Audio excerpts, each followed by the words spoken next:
नमस्कार, आपके साथ मैं हूं मुस्कान नागदा। आप देख रहे हैं हिंदुस्तान मेल न्यूज। अब होगी मुद्दों की बात सच के साथ। इंदौर के राजेंद्र नगर थाना क्षेत्र में पिछले कुछ दिनों से लगातार मोबाइल लूट की वारदातें सामने आ रही थी। इसी कड़ी में इंदौर की राजेंद्र नगर पुलिस ने कुछ आरोपियों को गिरफ्तार किया और जब उनसे सख्ती से पूछताछ की तो उन्होंने पूरे मामले में कई तरह की जानकारी दी और पकड़े गए आरोपियों से पुलिस ने 32 मोबाइल भी जब्त किए हैं। इंदौर की राजेंद्र नगर पुलिस को पिछले दिनों एक फरियादी ने मोबाइल लूट की शिकायत की थी। इस पूरे मामले में पुलिस ने काफी बारीकी से जांच पड़ताल शुरू की और मोबाइल लूट की वारदातों को अंजाम देने वाले आरोपियों की तलाश में आसपास लगे सीसीटीवी के आधार पर तलाश शुरू की।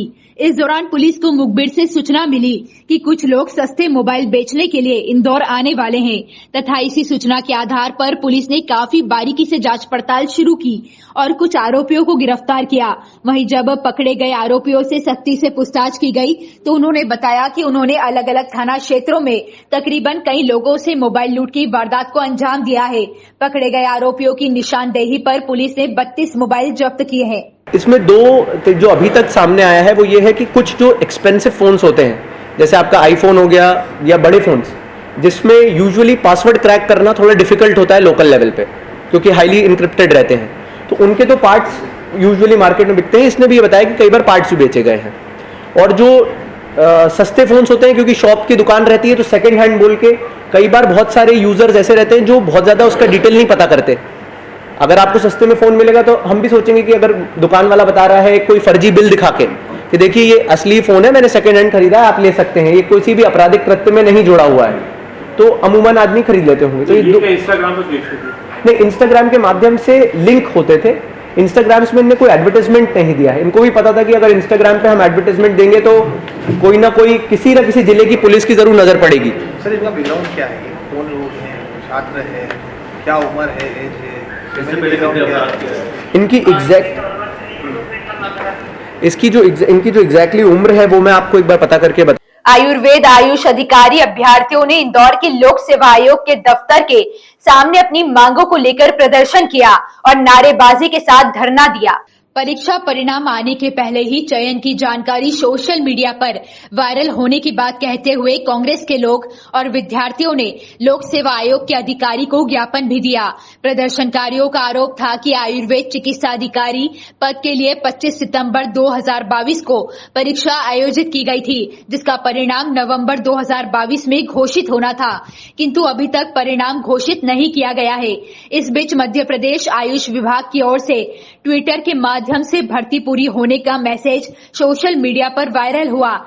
इसी बीच मध्य प्रदेश आयुष विभाग की ओर से ट्विटर के माध्यम से भर्ती पूरी होने का मैसेज सोशल मीडिया पर वायरल हुआ। यही कारण अभ्यर्थियों के नाराजगी का था। अभ्यर्थियों का आरोप है कि परिणाम घोषित किए बिना पीछे के रास्ते से भर्ती कर ली गई है। कुछ लोग ज्ञापन लेकर आए हैं जिसमें उनका ये कहना है कि आयुष विभाग की जो परीक्षा हुई थी उसका रिजल्ट कब तक आएगा। तो सभी को बता दिया गया है कि एग्ज़ाम हो गई है, उसका रिजल्ट भी कंप्यूट कर लिया गया है, बट उसमें उन लोगों को जिनका एक्सपीरियंस है उनको HRM का जिसका भी एक्सपीरियंस है उसके बोनस मार्क्स मिलने हैं।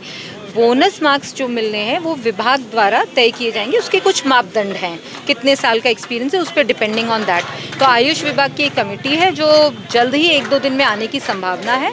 मेवाड़ माली समाज सकल पंच के पदाधिकारियों द्वारा इंदौर भागीरथपुरा पुलिस चौकी पर पहुंचकर ज्ञापन सौंपा गया। समाज के पदाधिकारियों ने ज्ञापन सौंपते हुए पुलिस अधिकारियों को बताया कि कुछ अन्य समाज से जुड़े पदाधिकारी एक दूसरे की छवि खराब कर रहे हैं, जिससे कि समाज की छवि धूमिल हो रही है। इसकी निष्पक्ष जांच प्रशासन द्वारा की जाना चाहिए। समाज का नाम पूरे भारतवर्ष में मेवाड़ माली समाज सकल पंच की सामाजिक संस्था विगत कई वर्षों से रजिस्टर्ड है। यह एक सामाजिक संकल्प पंच है। समाज के ही कुछ पदाधिकारी एक दूसरे के पक्ष पर गंभीर एवं समाज की धर्मशाला संपत्ति एवं लेखा जोखा पर एक दूसरे पर आरोप प्रत्यारोप कर रहे हैं, जिससे समाज की छवि धूमिल हो रही है।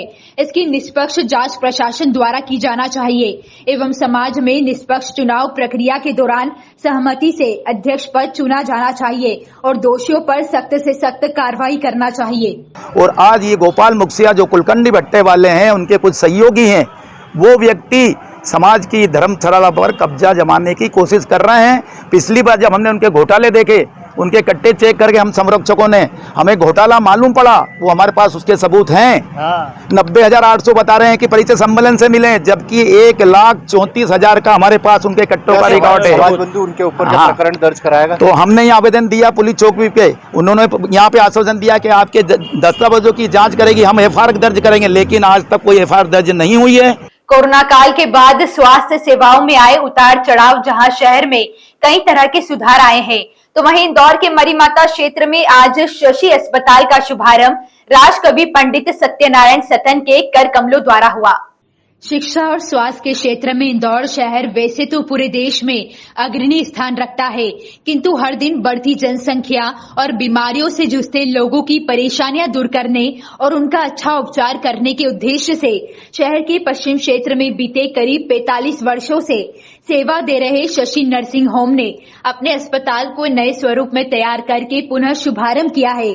दरअसल शशि हॉस्पिटल पूर्व मेयर शशि शर्मा द्वारा लंबे समय से संचालित हो रहा था, वहीं कुछ कारणों के चलते अस्पताल बंद होने के बाद उसे रिनोवेशन करके फिर शुरू किया गया है, जिसका आज विधि विधान से शुभारंभ हुआ। राजकवि और सरस्वती पुत्र कहे जाने वाले सत्यनारायण सतन, पूर्व सांसद कृष्ण मुरारी मोघे, पूर्व महापौर डॉक्टर उमा शशि शर्मा, भाजपा नेता राजेंद्र शुक्ला, चिंटू चौकसे सहित कई लोग इस दौरान मौके पर मौजूद रहे और अस्पताल शुभारंभ पर अपनी शुभकामनाएं प्रेषित की। आधुनिक सुविधाएं हैं और हमारे जो राजीव राय जी हैं उनके साथ में पार्टनर हैं इसमें, और हमने मिलकर इस हॉस्पिटल को बहुत अच्छा बनाने का छत्ते के हिसाब से प्रयास किया है और जितने भी लोग हैं इनको अच्छे से अच्छी सेवा देने का हम संकल्पित हैं। क्या हो रहा है इसकी नई सुविधाएं नहीं? इसमें टोटल मशीनरी जो भी है, जैसे सोनोग्राफी मशीन है, ऑपरेशन थिएटर है, पूरा मॉड्यूलर ऑपरेशन थिएटर बना है। 3 ऑपरेशन थिएटर हैं इसमें, एक फुल्ली मॉड्यूलर है जिसमें हेपा फिल्टर है जो बड़े हॉस्पिटलों में होता है। तो आधुनिक सुविधाएं हैं इसमें। तो शुरुआत में हम इसमें टोटल बिल पे भी 10% डिस्काउंट दे रहे हैं और दवाइयों पे 10% डिस्काउंट हमेशा के लिए है। इस क्षेत्र में कोई भी मेडिकल डिस्काउंट देता नहीं, लेकिन हमारे यहाँ 24 घंटे मेडिकल सुविधा है और 10% डिस्काउंट सभी दवाइयों पर उनको दिया है। क्या ये भी ओपनिंग है तो इसलिए कहा जा रहा है कि आगे? नहीं, दवाइयों पे हमेशा रहेगा। और बाकी अगर यहाँ पे बिल की बात करें तो यहाँ रेट सभी हॉस्पिटलों से बहुत रिजनेबल होते हैं। मध्य प्रदेश में सरकार द्वारा शराबखोरी पर अंकुश लगाने के उद्देश्य से शराब खानों के नजदीक बने अहाते को 1 अप्रैल से बंद कर दिया गया है, लेकिन अब सड़कों पर शराब पीने वालों पर पुलिस विशेष अभियान के तहत लगातार कार्रवाई करने के पुलिस कमिश्नर ने पुलिस अधिकारियों को आदेश दिए हैं।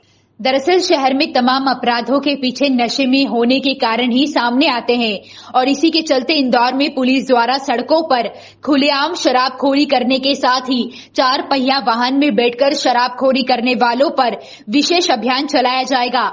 इंदौर पुलिस कमिश्नर का कहना है कि पुलिस अधिकारियों को दिशा निर्देश दिए गए हैं, क्योंकि देखा जा रहा है कि जब से अहाते बंद हुए हैं तभी से सड़क किनारे वाहन लगाकर शराबखोरी करने वालों की संख्या बढ़ी है और इसी कारण से कई दफा सड़क दुर्घटना होने के साथ ही कई अपराध भी घटित होते हैं। ऐसे शराबखोरी करने वाले बदमाशों को सुनिश्चित कर मोटरसाइकिल एक्ट सहित वैधानिक कार्रवाई की जाएगी। इसमें सभी पुलिस उपायुक्तों को और सहायक पुलिस उपायुक्त और सभी थाना प्रभारियों को निर्देशित किया गया है कि एक तो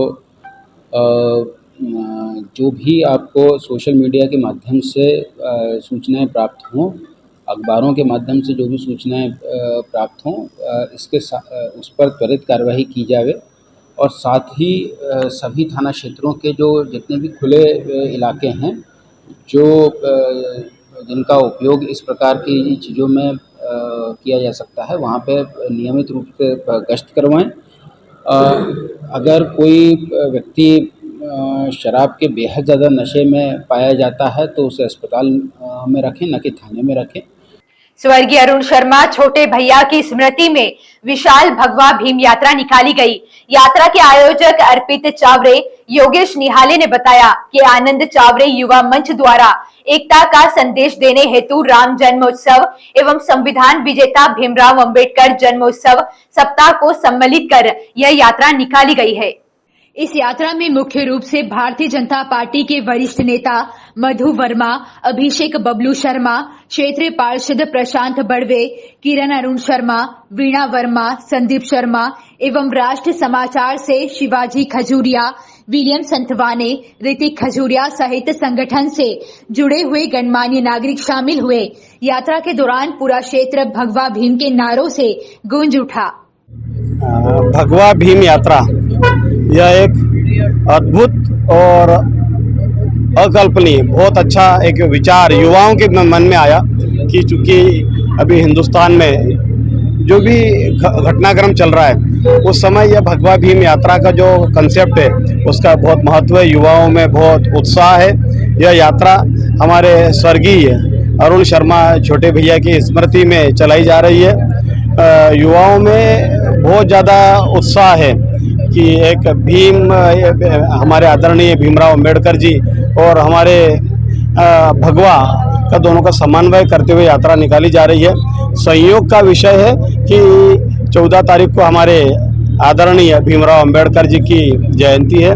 ऐसी ही खास खबरों के लिए हमारे साथ बने रहिए हिंदुस्तान मेल न्यूज पर। हमारे चैनल को सब्सक्राइब जरूर करिएगा।